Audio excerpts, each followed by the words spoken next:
Norm, do you think should we talk about the Holocaust industry a little bit? I mean, maybe that would be it, because if we're doing this a bit chronologically, that might be good. So it was 2000. It was 2000. The Holocaust industry came out in June 2000.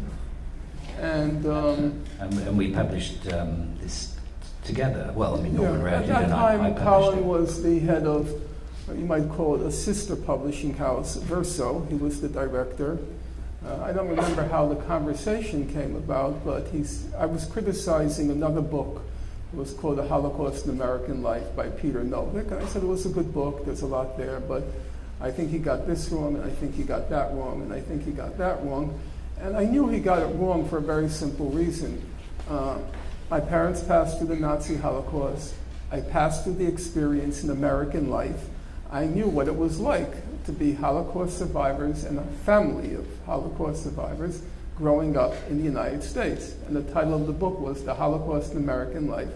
And I knew where he got some details right, quite a few actually, it was a good book, but where I thought he got quite a lot wrong.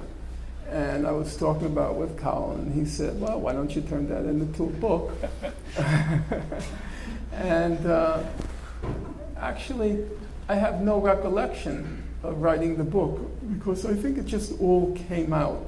I had very distinct memories about what it was like growing up in that family, and they were not happy memories, to tell you the truth, because American Jews were, in particular in the neighborhood where I grew up, was lower middle class, extremely ambitious, nasty, but very smart and very talented.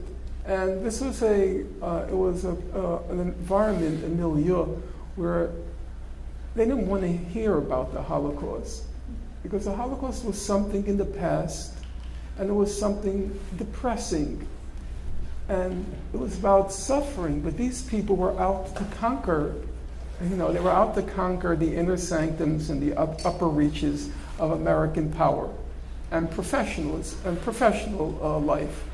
And they succeeded. So who wants to have more morose memories about the Holocaust? They were looking to the future. They had no interest in the past.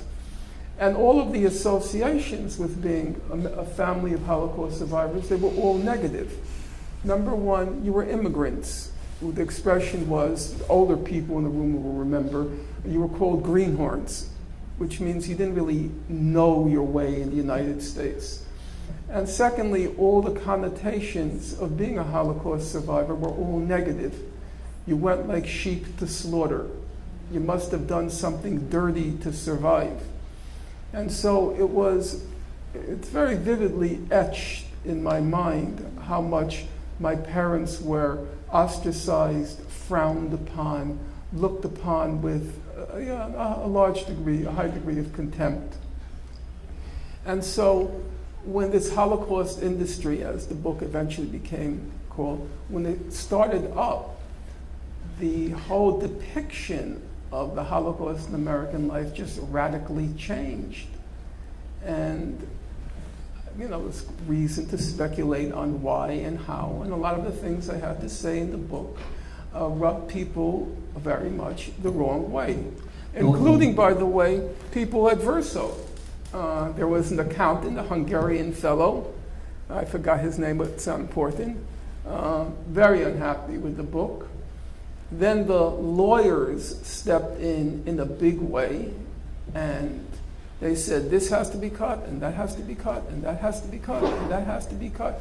The book was 120 pages, and the lawyers wanted to cut 140 pages. So